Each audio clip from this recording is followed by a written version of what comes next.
under the quiet hush of 1873 New England, where the hills rolled green and winters locked whole villages in silence. The Whitford family was known not for what they revealed, but for what they concealed. In the center of town stood a modest clapboard house with curtains always drawn and windows that gave nothing away. People passed it daily and spoke kindly of Elias Whitford, the father, a man of steady work and solemn prayers. Yet their words always carried a hesitation, a pause, as if they feared to be overheard by the walls themselves. His wife, Margaret, seldom appeared in public, and when she did, her eyes darted nervously at those who lingered too long on her daughters. Lydia and Clara Whitford, twin sisters born within minutes of each other, carried a fragile beauty that seemed to disturb more than delight. The story began not with a photograph, but with the absence of one. In a time when photography was still a marvel, families sought the permanence of an image, a frozen likeness that could outlive the fragility of flesh. Yet when the town photographer, Mr. Alcott, offered his services to the Whitfords, Elias refused with a firmness that startled him. Alcott would later say he had never seen a man grip a chair so tightly when asked a simple question. He claimed Elias's knuckles whitened until they nearly split, and his eyes darted toward the window where the twins sat quietly on the porch. He did not raise his voice, but the refusal carried the finality of a verdict.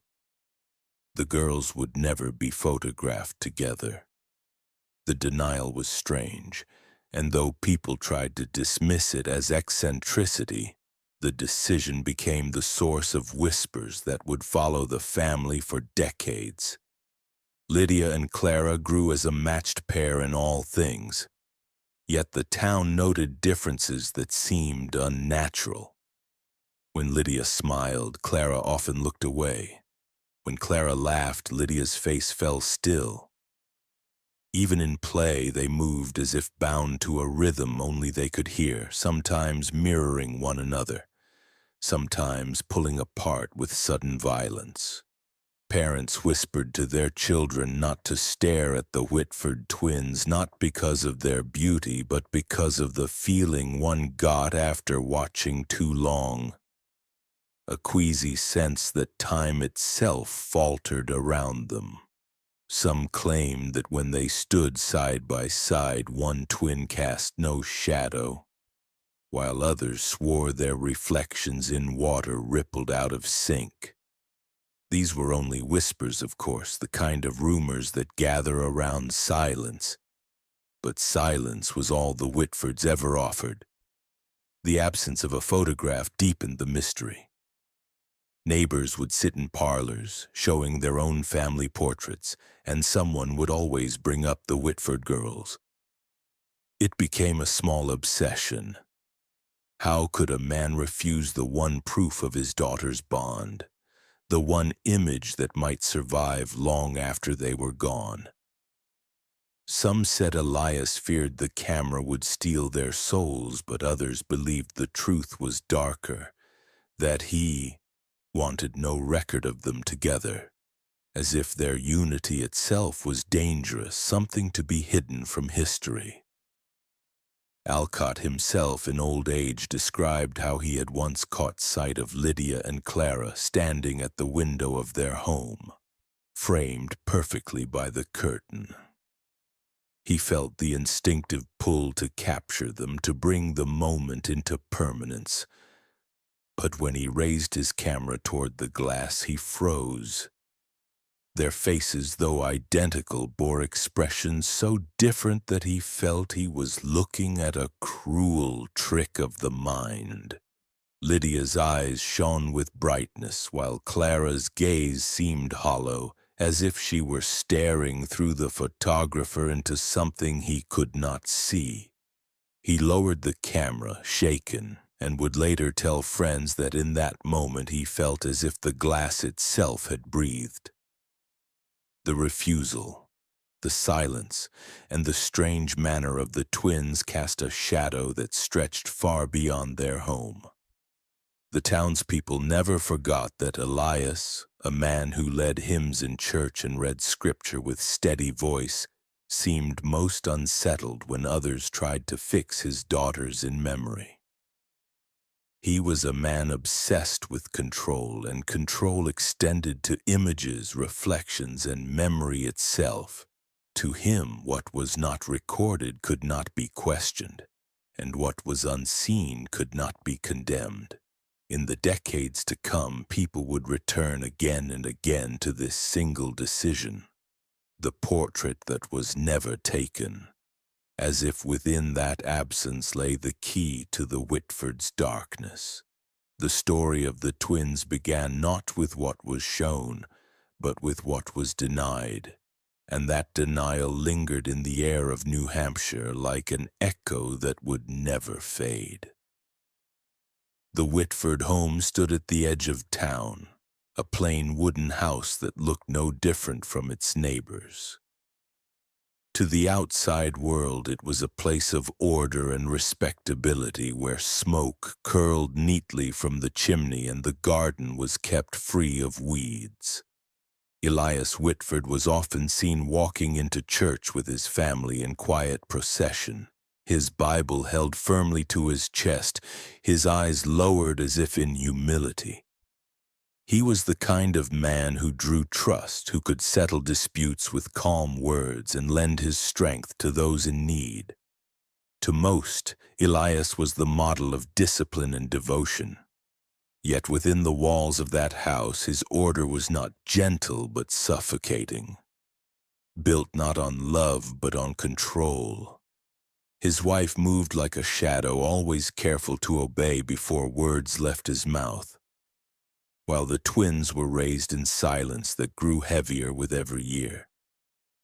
The rhythms of the household were not like other homes. There was no laughter, no idle talk, no music spilling from the parlor. Instead, Elias demanded strict observance of what he called hours of purity. At certain times of day, the entire house fell into complete silence. No sound permitted beyond the ticking of the many clocks he kept wound and synchronized. The children were forced to sit in stillness for long stretches, their hands folded, their bodies rigid, while Elias stood over them with his journal open, taking notes as though measuring their obedience. These journals filled shelf after shelf in his study, each page crowded with notations, numbers, and strange symbols that no one else could read. His handwriting was neat, obsessive, each entry marked with the time of day and the condition of the twins as though they were experiments rather than children. Margaret Whitford, though gentle by nature, became an instrument of her husband's control. She obeyed his orders to separate the twins during meals, to cover mirrors when they passed through hallways, to ensure that no outsider ever saw the girls in unguarded moments. She sewed them identical dresses, yet Elias insisted on small differences, an extra ribbon for one, a missing button for the other, so that their sameness was never complete. At night, Margaret sometimes crept into the girls' room and whispered prayers over them, begging for their safety. But even then she lowered her voice to a tremble, for Elias had forbidden words spoken in darkness. He claimed the human voice after dusk disturbed the natural order of the soul. Elias himself kept the tightest rituals. Each morning before dawn he lit a single candle in the cellar and wrote in his journal for an hour while the family remained upstairs in silence. His entries often described punishments not yet given, as though he planned them with the precision of a craftsman. He recorded the number of breaths the girls took during their hours of stillness, the way their eyes moved when forced to stare at the same object for long periods, the tremor in their hands when commanded to remain frozen at the dinner table long after the food had grown cold. What seemed to others like harmless strictness was, in truth, a deliberate study of suffering. Elias was not merely a devout man. He was a man who tested the limits of endurance as though he were probing some secret hidden deep in human flesh and spirit. Visitors rarely entered the Whitford home, and those who did felt an unease they could not explain. They might notice that the walls were bare of paintings, that windows were covered in heavy curtains even on bright days, or that the air inside was always colder than outside. Some swore they heard faint scratching behind the walls, as though something living had been sealed away, but no one dared to mention it. Elias always guided guests quickly back to the parlor, where his journals never left the locked cabinet by the fire. Only Margaret and the twins saw the house as it truly was, a shrine to silence, order, and hidden cruelty. The Whitford household appeared to outsiders as stable and respectable, but to those within it was a cage where every breath was measured and every movement observed. It was not a home in the true sense, but a stage upon which Elias directed his endless experiment, cloaked in the disguise of piety and family order. The man who spoke calmly in church and offered bread to neighbors was the same man who filled his nights with careful notes on how much stillness a child could endure before tears fell, or how long silence could be stretched before breaking the will. The house itself seemed to breathe with his presence, a place where love was replaced with control, and innocence became the raw material for something far darker. This was the world in which Lydia and Clara grew, shaped not by the warmth of a family, but by the cold design of a father whose journals whispered truths no one else would ever see. Lydia and Clara Whitford grew like two vines twisted around the same stake, bound together by birth but pulling in opposite directions. From their earliest days, the townsfolk could not help but notice the differences between them. Lydia was the child who smiled easily, who would glance at strangers with a bright, eager light in her eyes. Clara, by contrast, seemed drained of that same warmth, often watching in silence with an expression that unsettled even the kindest neighbors. Their bond was undeniable. They never strayed far from one another, and one could often be found finishing the task or thought the other had abandoned. But the contrast in their spirits gave rise to whispers. It was as though they were two halves of a whole soul, one drawing in light, the other swallowing it whole. As the sisters grew, villagers began to speak of peculiar sights. When Lydia walked in the afternoon sun, her shadow stretched impossibly long, as though the light recoiled from her body.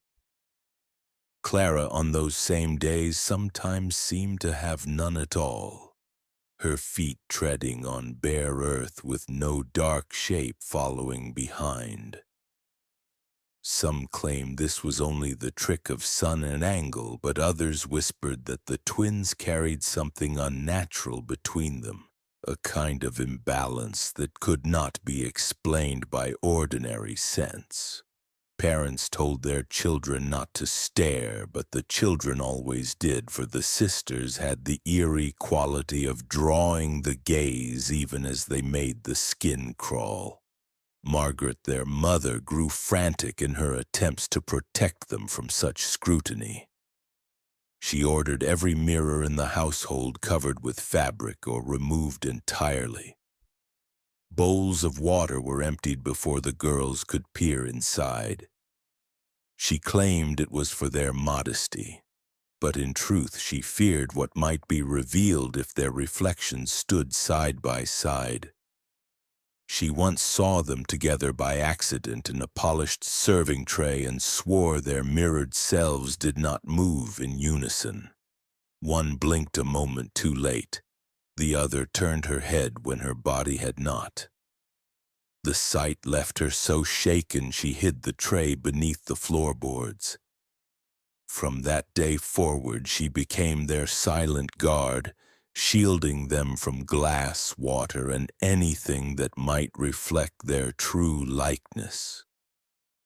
Despite the precautions, the twins carried their strangeness wherever they went. At play, they moved in ways that disturbed their peers. Lydia would begin a game of hopscotch or chase, only for Clara to stand still and watch with a kind of predatory calm, eyes fixed on her sister's every move. When Clara finally joined, she seemed to mimic Lydia's gestures with exactness, not like a playmate, but like a shadow reenacting the body it followed. Other children complained that Clara never spoke, but when Lydia laughed or cried, Clara's lips moved faintly, shaping the same sounds without voice. It gave the impression that one lived fully while the other rehearsed life in silence. Even inside the house, the contrast grew heavier with each year. Elias, their father, studied these differences with a fixation that bordered on obsession. In his journals, he described Lydia as the vessel of outward energy and Clara as the vessel of inward silence. He tested them in small ways, setting tasks that forced one to succeed only at the expense of the other. He made Lydia read aloud while Clara was commanded to keep her mouth closed with a strap of leather, recording how long Clara could endure the urge to echo. He watched Lydia draw shapes on slate boards while Clara was forced to trace them blindly in air, her hands shaking as if she were chasing something invisible. He believed that only by keeping their natures apart could he preserve some delicate balance he alone understood. The town continued to whisper.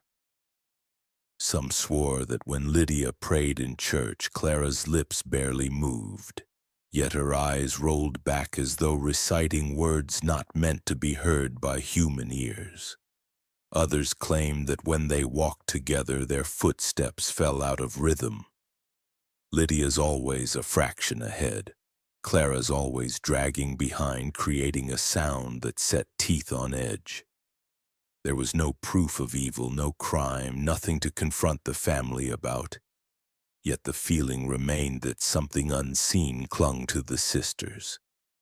It was a difference so small, so easily denied, yet so profoundly disturbing that it became a secret terror of the town.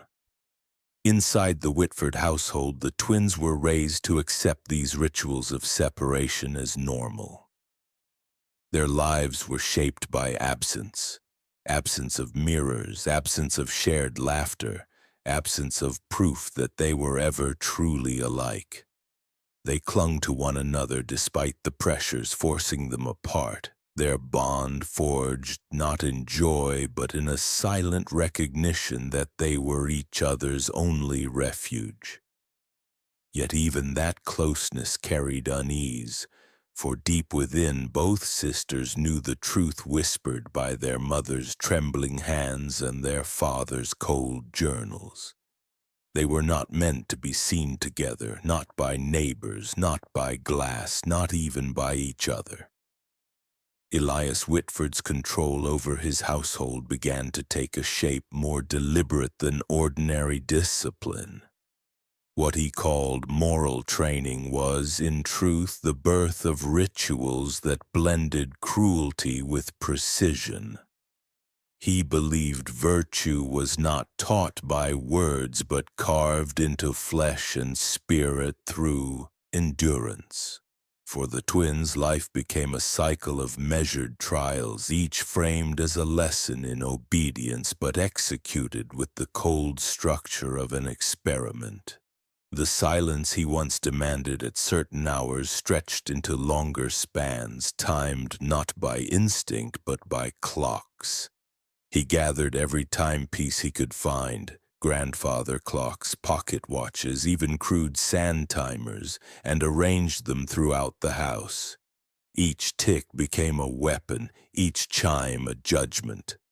The girls were commanded to remain motionless in their chairs while the pendulum swung. Their breaths counted and recorded in Elias's journal. If Lydia shifted too soon or Clara's hand trembled before the hourglass emptied, Elias would declare their spirits unclean and punishment would follow. To outsiders he spoke of raising daughters in the fear of God. But within those walls he was raising subjects for his own doctrine of control. In the cellar he prepared a chamber that he called the seat of reflection. It was a narrow closet carved out from stone with no window and no light, where sound carried in strange ways. He placed one twin inside and forced the other to sit outside the door, listening to the muffled breathing. The scraping of fingers against wood, the slow panic that built when silence turned into suffocation. Elias watched carefully, pen scratching across paper, noting how long it took before the girl inside cried out, and how long before the one outside wept from helplessness. He did not comfort them afterward. He told them the trial made them pure and purity demanded sacrifice. Another of his methods involved water. He filled basins in the cellar and commanded the girls to kneel before them, staring at the still surface as the clocks ticked around them. They were not permitted to look away. Even when their vision blurred, even when the candlelight wavered and cast shapes in the ripples that seemed not their own. Sometimes he forced Lydia to hold her face above the water while Clara's hands were bound.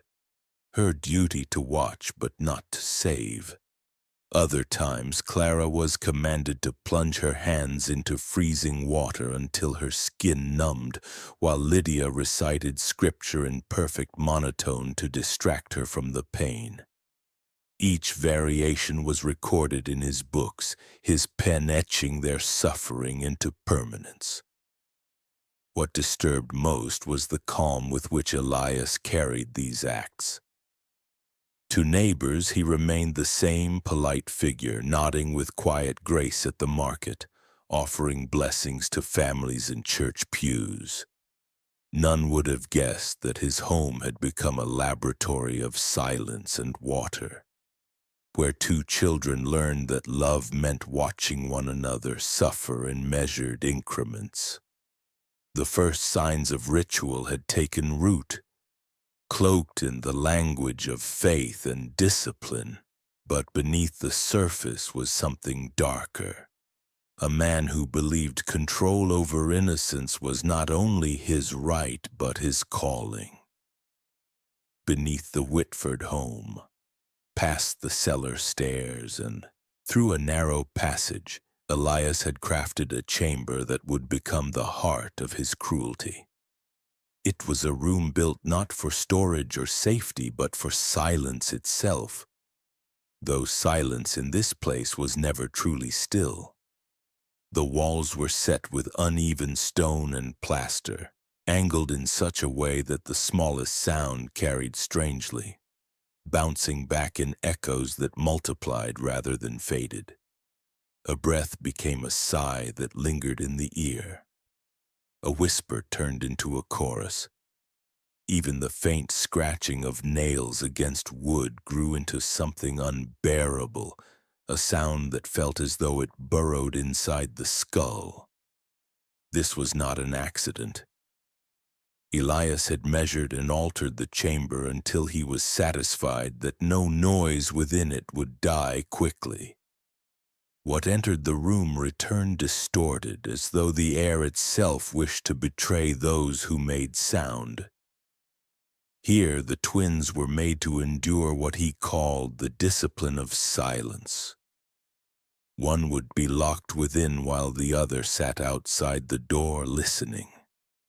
The one inside would find herself smothered by her own body's betrayal, lungs forcing breath that hissed too loud, heartbeat thudding until it filled the chamber like a drum, the smallest swallow of saliva exploding against the walls like a confession shouted.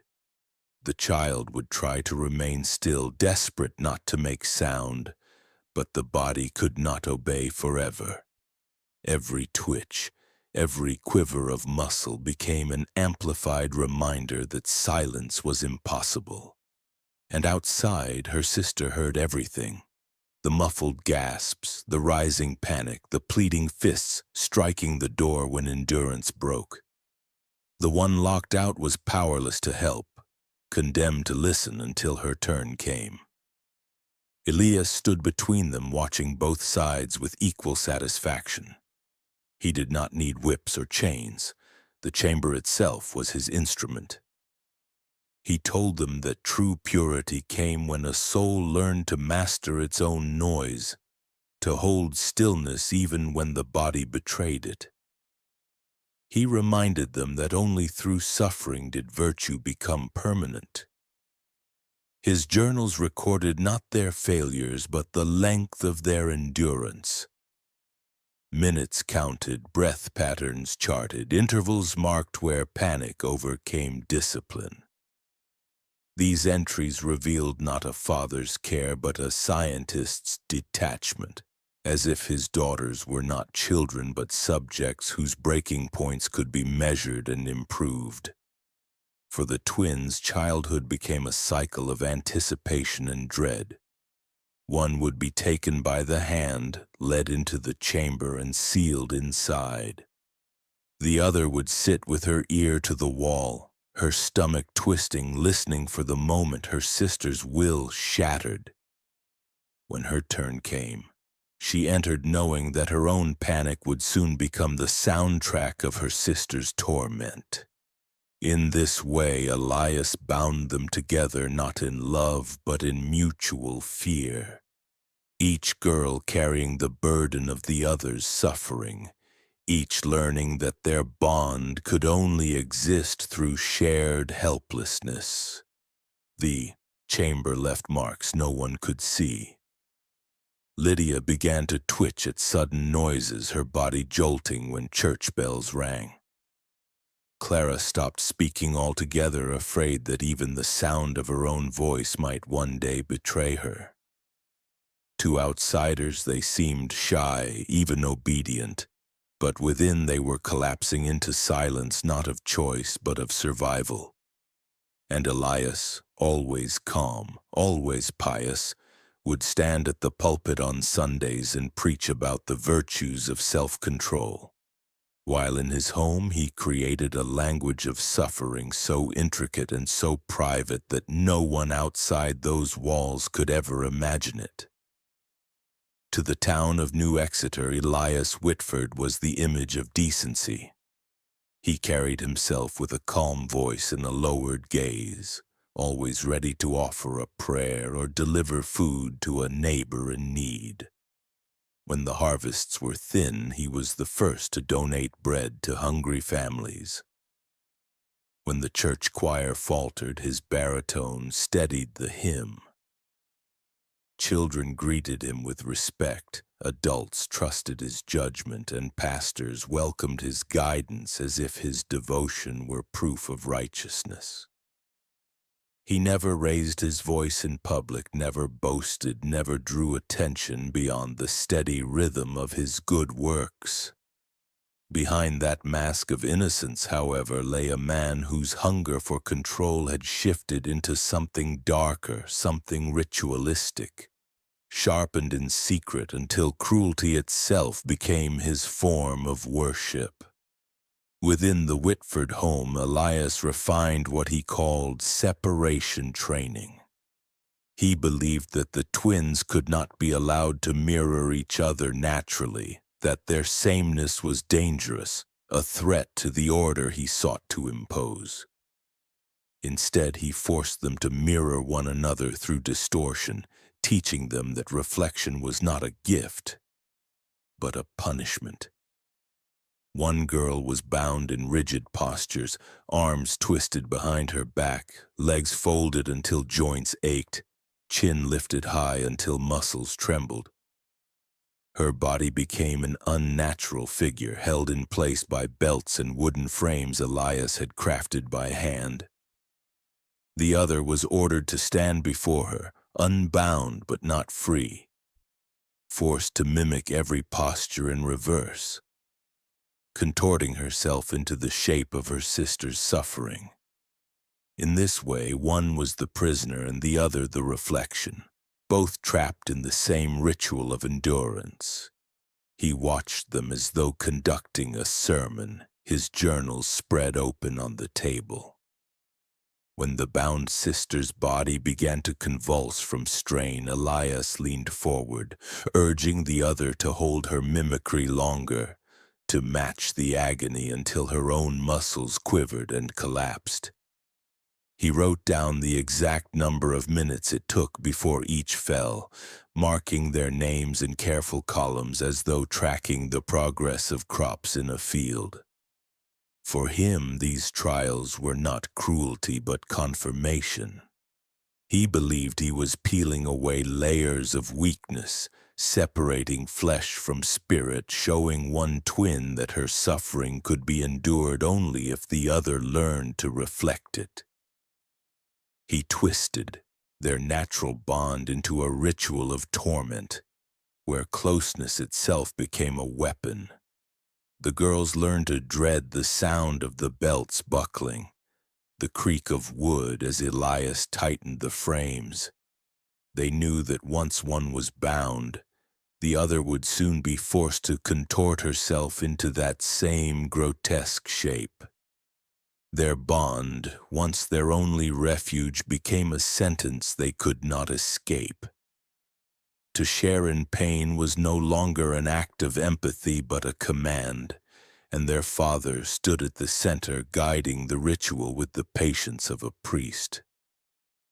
They cried silently when it ended, too afraid to speak, their bodies aching from positions no child's limbs should have known. Yet beyond the Whitford walls, Elias remained untouchable. When townsfolk praised his generosity, he smiled with the humility of a godly man.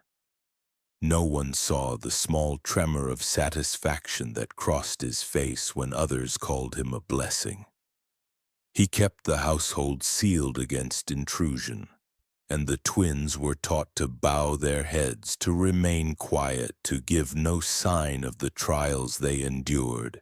To the world, they were simply shy girls under the care of a devout father.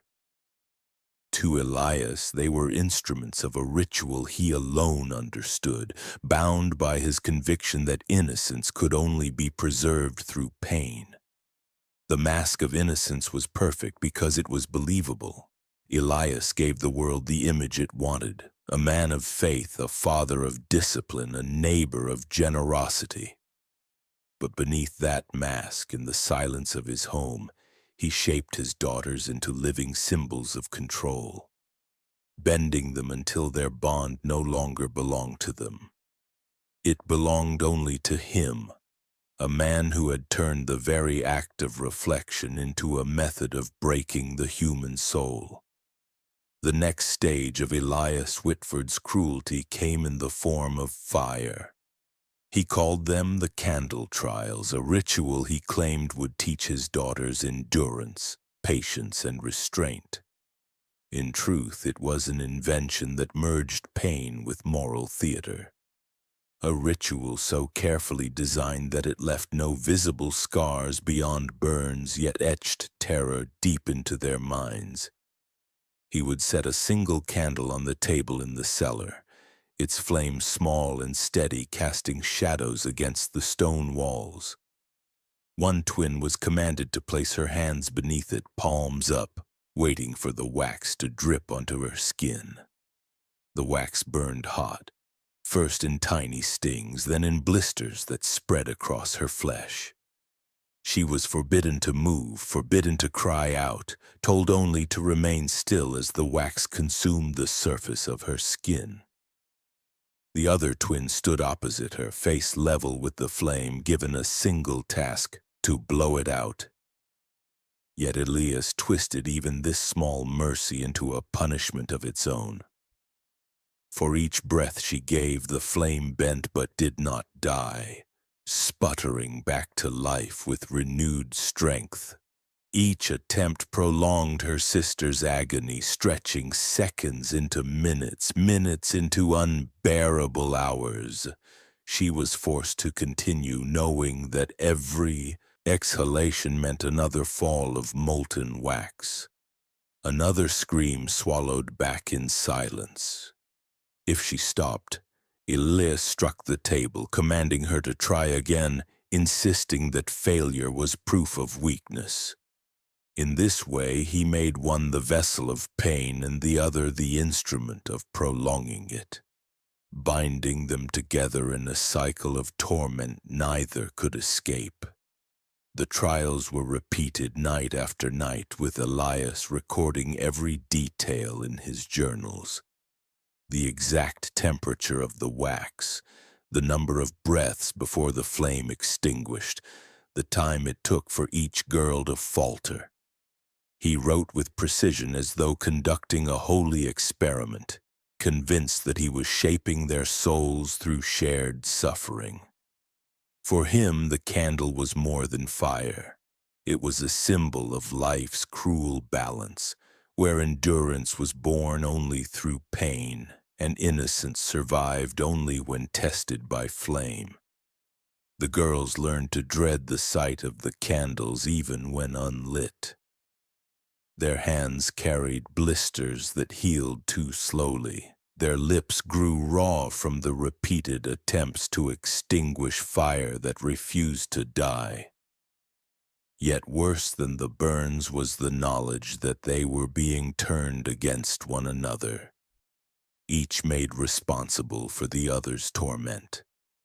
They could never speak of it, never confess what they endured, for Elias forbade words of complaint. Silence was their only language, and in that silence, pain became communal, unspoken but deeply understood. To the outside world, Elias still appeared as the same humble man who donated bread and led hymns with a steady voice. But within his home, the glow of candlelight was no longer a symbol of warmth or faith. It was a tool of control, a weapon he wielded with steady hands, convincing himself that what he inflicted was not cruelty but purification. Each drop of wax, each sputtering flame, each breath forced upon the fire was his sermon, preached not in words but in flesh. And his daughters, bound by fear and silence, became unwilling congregants in a ritual that no one else would ever witness. The night Clara vanished was marked by a storm that swept across New Exeter with a violence that rattled every shutter and shook every roof beam. Rain lashed against the windows, thunder rolled through the hills, and families huddled by their hearths, whispering prayers as lightning split the sky. In the Whitford house, however, the storm was met not with fear but with ritual. Elias had gathered his daughters in the cellar where the candle trials had become nightly routine. The room flickered with unsteady light as the storm outside pounded against the world. Yet within those walls the greater terror came not from nature but from their father's steady command.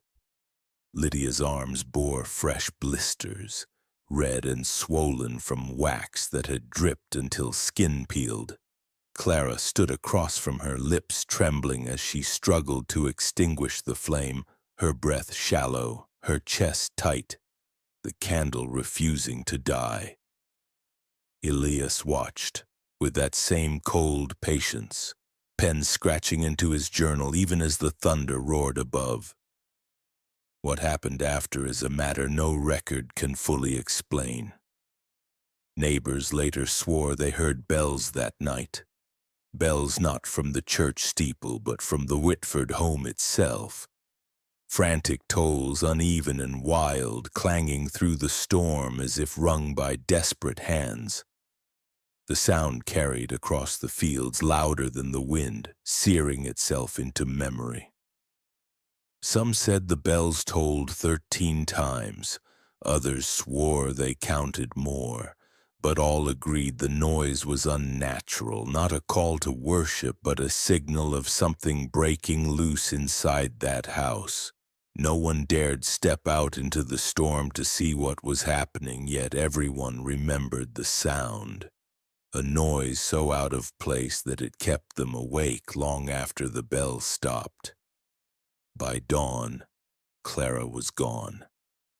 Elias told the town she had wandered off into the woods sometime during the night, perhaps frightened by the thunder, perhaps lured by childish folly. He spoke calmly, his words carrying the weight of tragedy but not surprise. He explained that Clara had always been restless, prone to strange fits of silence and wandering eyes, and that the storm must have drawn her away.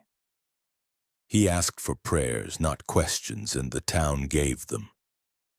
Few doubted him, for he had always been the man of order and faith, the neighbor who provided, the father who seemed stern but devout. They pitied him, even as unease crept into their hearts. For while they listened, they could not forget the bells. Lydia appeared the next morning as well, but she was not the same.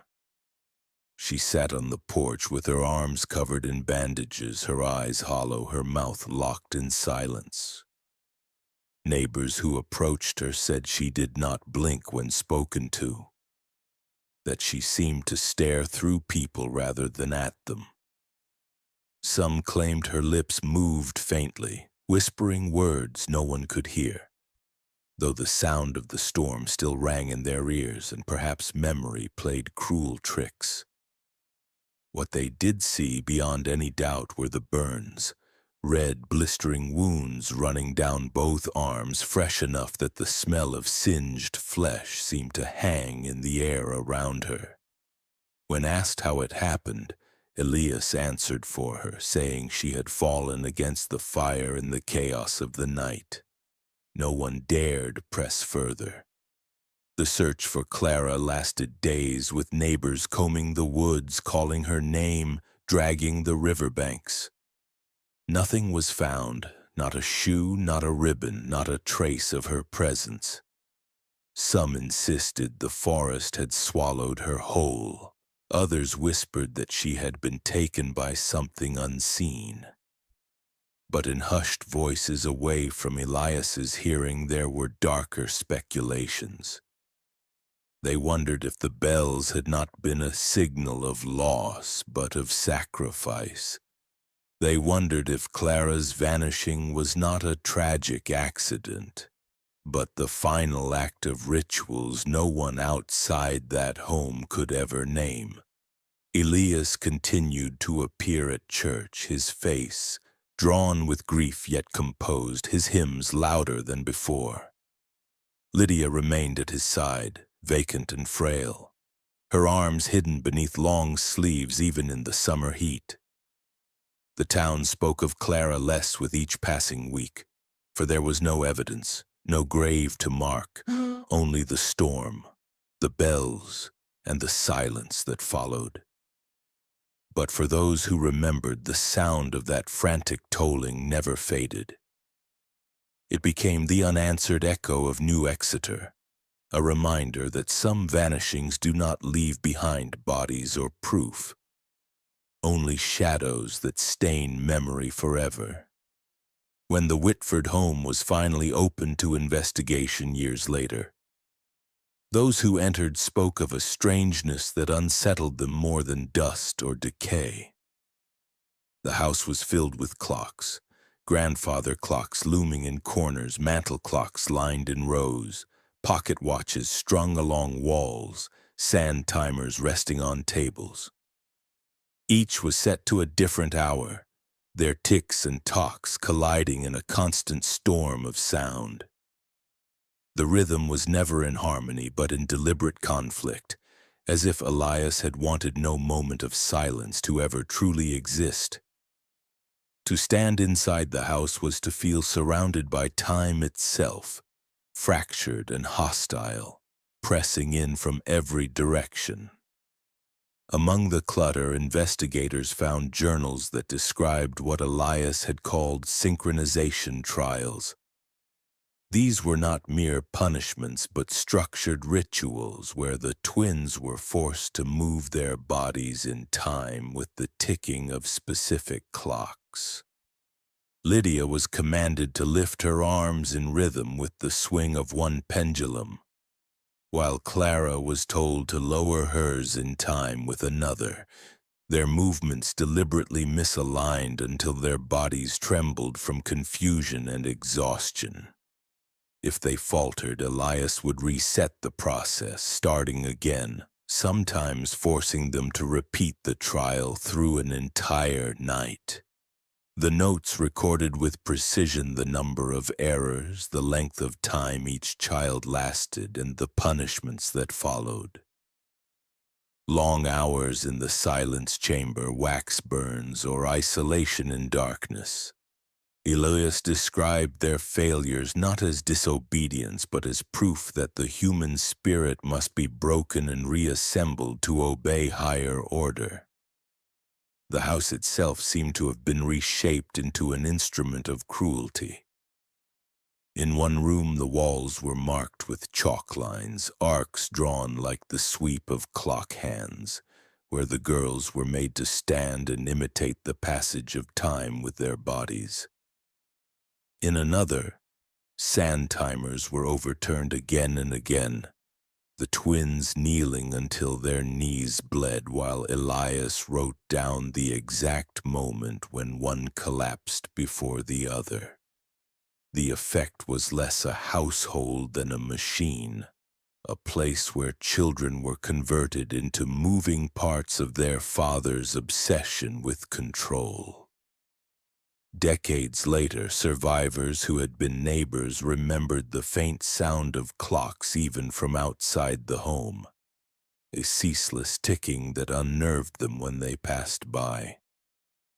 Some swore they heard chanting behind those walls, though others believed it was only the chorus of mismatched timepieces bleeding into the night.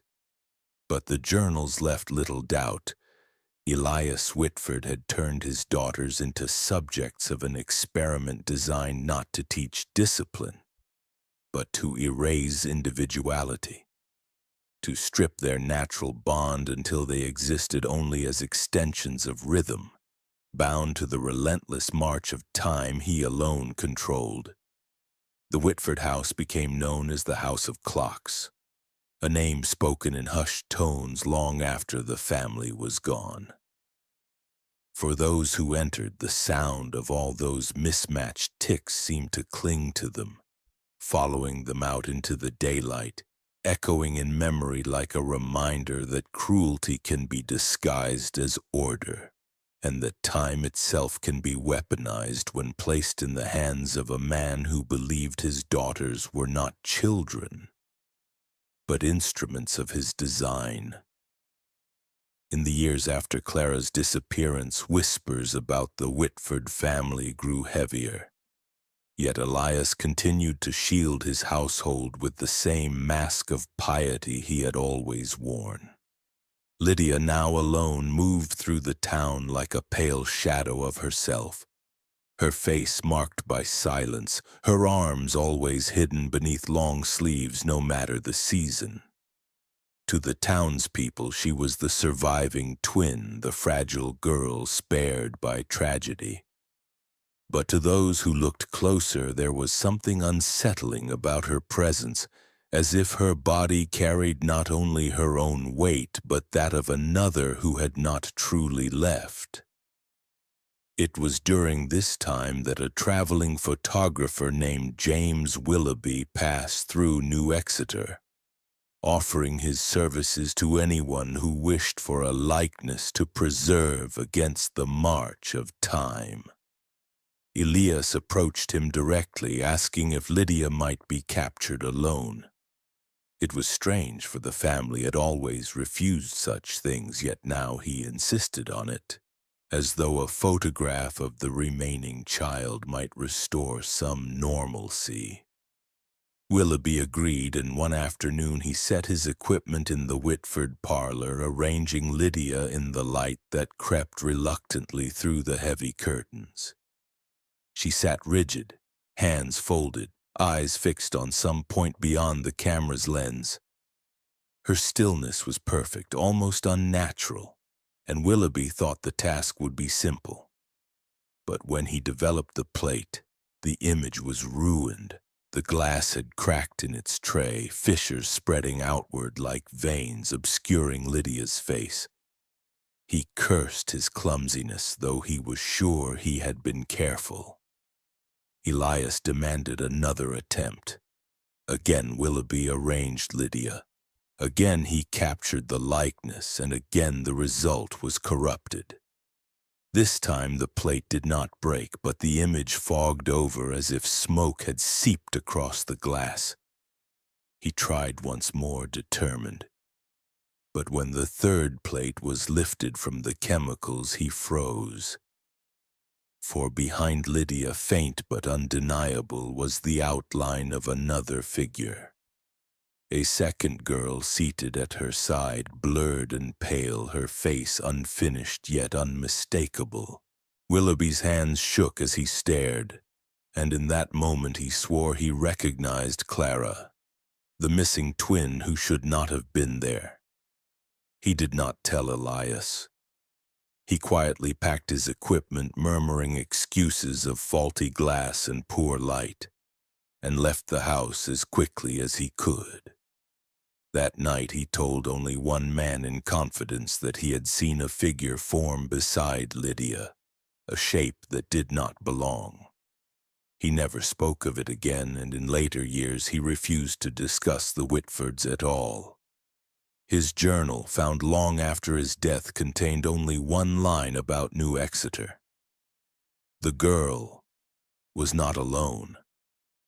For Lydia, the failed photograph became another wound.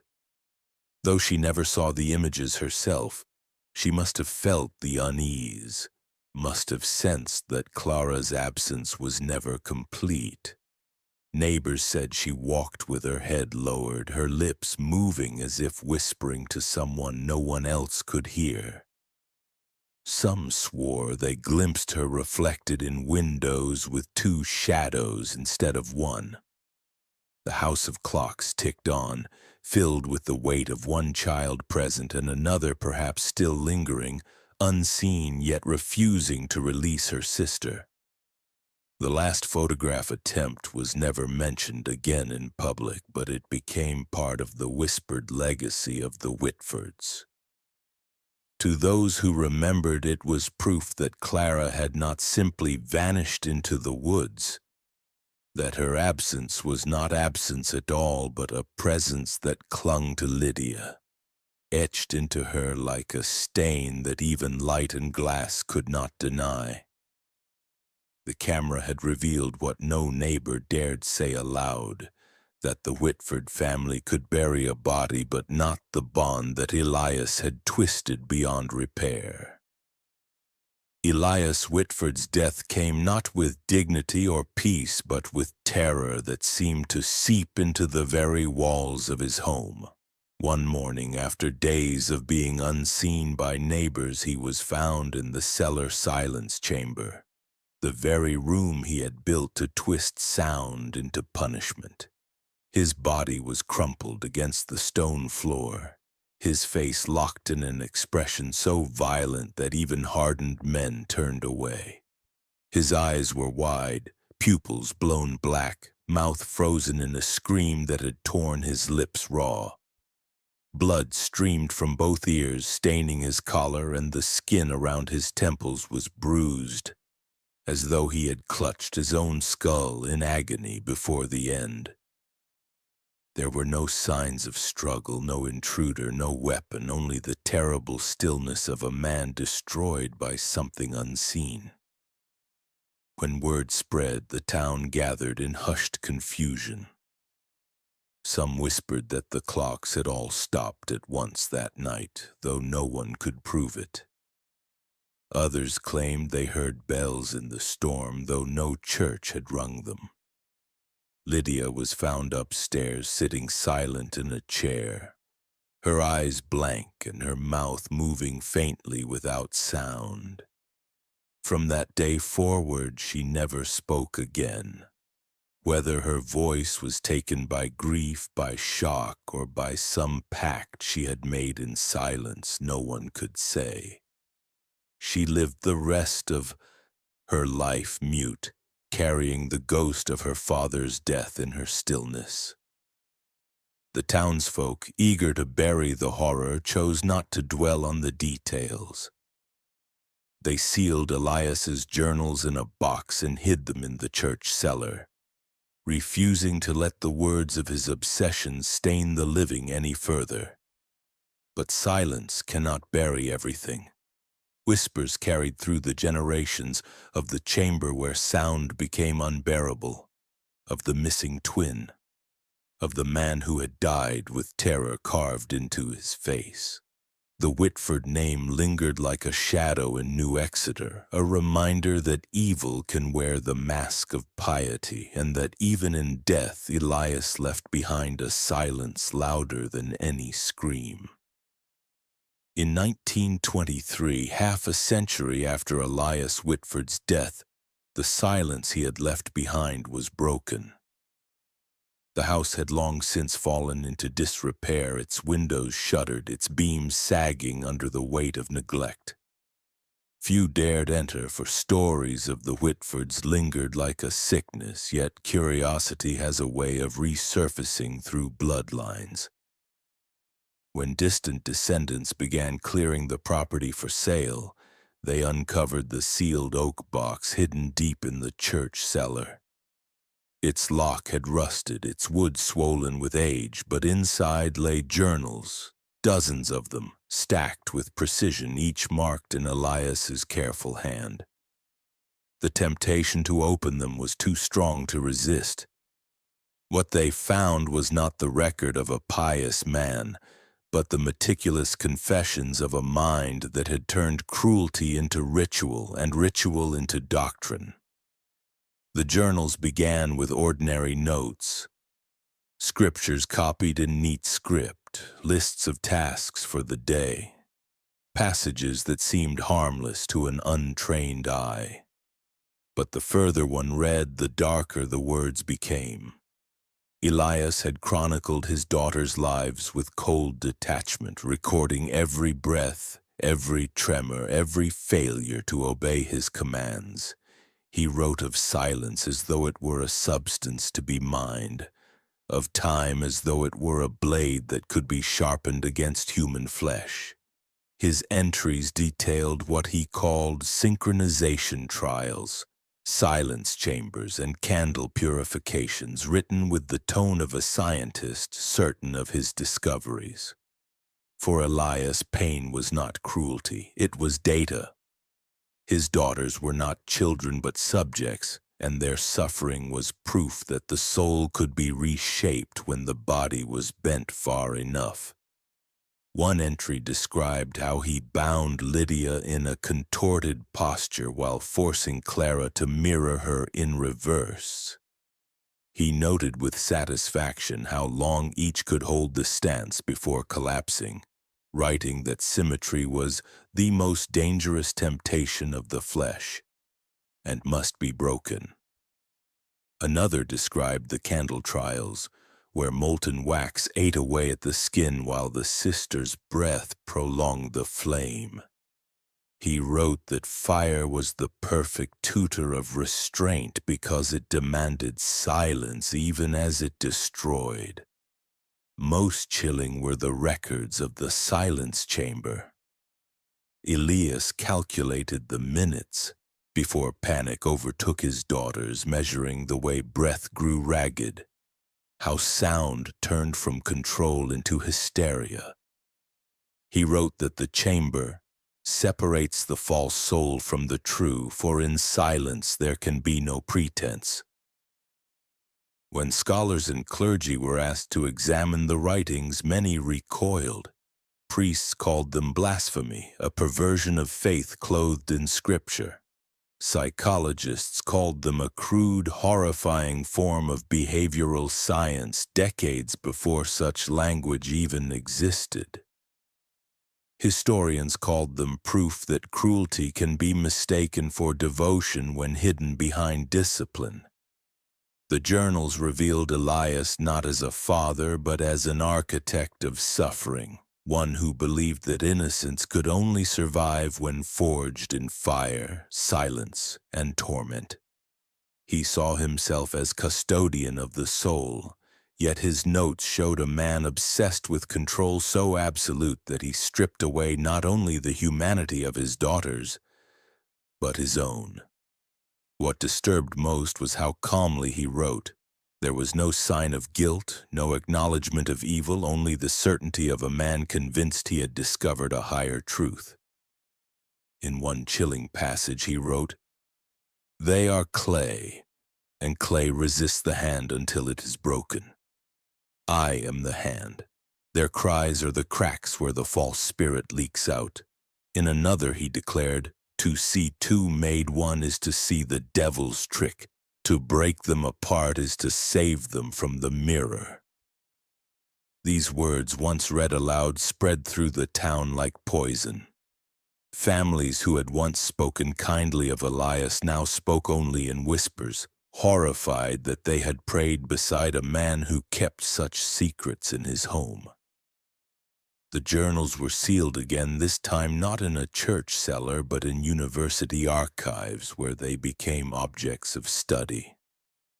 Professors lectured on them as evidence of the thin line between faith and fanaticism. Clergy pointed to them as warnings of how scripture can be bent into instruments of cruelty. Yet for the descendants of New Exeter, the journals were not history but inheritance. They were a reminder that evil had lived among them, that their own ancestors had walked beside it, blind to its true form. For Lydia, who had survived but never spoken again, the journals were a cruel echo of a life already lost. They explained nothing of Clara's disappearance, nothing of the terror Elias himself faced in death. They only confirmed what some had always suspected, that the Whitford home was not a place of faith, but a machine of torment disguised as discipline.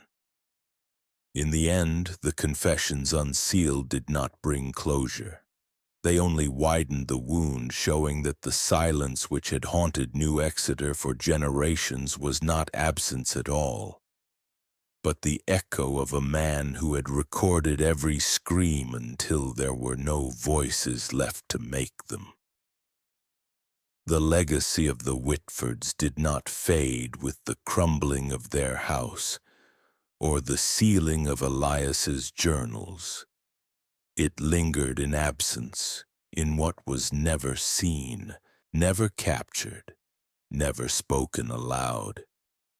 There was never a single photograph of Lydia and Clara together, no proof that the sisters had ever shared a moment of innocence free from their father's control. That absence became its own kind of image, a negative space that haunted the town more than any portrait could have. Families who looked back on the story spoke of it as if it were a curse, a reminder that what is unseen often holds the most power. The community itself bore scars. For decades, neighbors struggled with the guilt of their silence, knowing they had praised a man who conducted cruelty behind closed doors. The tolling bells on the night of Clara's disappearance remained a sound people claimed to hear in their dreams, a phantom echo of a child lost and never found. Out of that shame came laws meant to protect children from extreme forms of discipline, written with the shadow of Elias Whitford hovering over every clause. Yet laws could not erase memory. The Whitford name became a warning told in hushed voices, an example of how evil can walk openly among the faithful, disguised as kindness and cloaked in devotion. Historians later described the case as one of the most chilling examples of hidden ritual abuse in American memory, a household where cruelty was mistaken for order and the breaking of innocence was disguised as discipline. Scholars argued whether Elias was a fanatic, a scientist of suffering, or something far worse, but none could deny the lasting weight of what he left behind. For Lydia, the survivor who never spoke again, her silence became a symbol of all the voices lost to control, a living reminder that some traumas refuse words. And so the story of the Whitfords ends where it began, with absence. No picture of the twins side by side, no grave for Clara, no final explanation of Elias's death. Only silence carried forward through generations. Evil does not always reveal itself in screams or blood. Sometimes it lives quietly, behind masks of generosity, in the steady hand of a neighbor who smiles while building a chamber of torment within his home. The question left behind is not whether Elias was mad, but whether such things could happen again, unnoticed, hidden behind the masks people are so willing to believe. What do you think? Could this happen again?